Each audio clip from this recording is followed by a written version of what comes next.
Здравейте, приключенци! С вас отново е Марто от The Adventurers Guidebook. Каналът, който ви помага да навлезнете в света на екстремните спортове. В днешното видео ще ви покажем другата вариация на 180 от ръбче или скок, а именно Backside 180.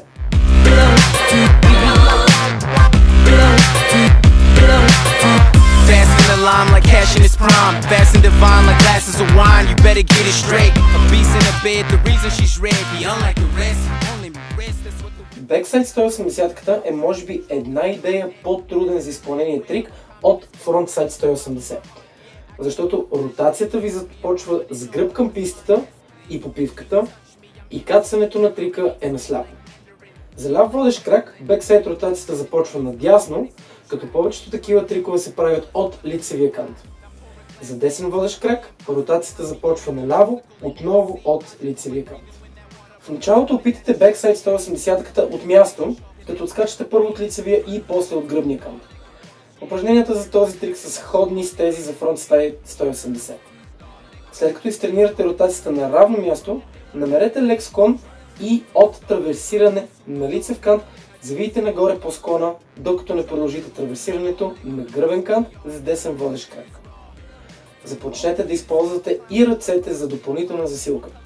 Когато свикнете с това, се опитайте да направите завоя все по-бързо, като отнемате част от тежестта си от борда, почти сякаш скачате, но без да отлепяте борда от снега. Когато съвкупността от всички тези движения ви е вече добре позната и оттренирана, сте готови за първия си опит. Отново от траверс на лицевия кант се пригответе да направите трика. Завъртете ръцете си първо противоположно на ротацията и ги използвайте за засилка при самия отскок.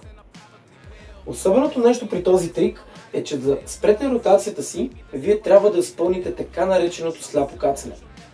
Това означава, че по време на ротацията трябва да оставите погледа и главата си насочени назад и да кацате, докато всъщност не виждате на къде отивате.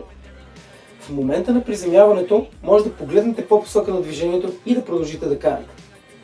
Една от най-често срещаните грешки при изпълнението на този трик е точно липсата на сляпото кацане, което ще доведе до допълнителна ротация след кацане.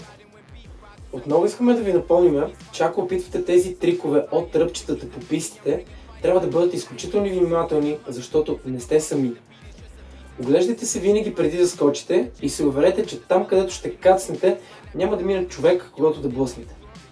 Пазете себе си и другите около вас. Не забравяйте да ни последвате на страницата в Facebook и Instagram и да се абонирате за канала в YouTube, където качваме всяка седмица новите неща и вие първи ще можете да ги видите именно там. Благодарим ви още веднъж за гледането и бъдете с нас отново и другата седмица. Чао!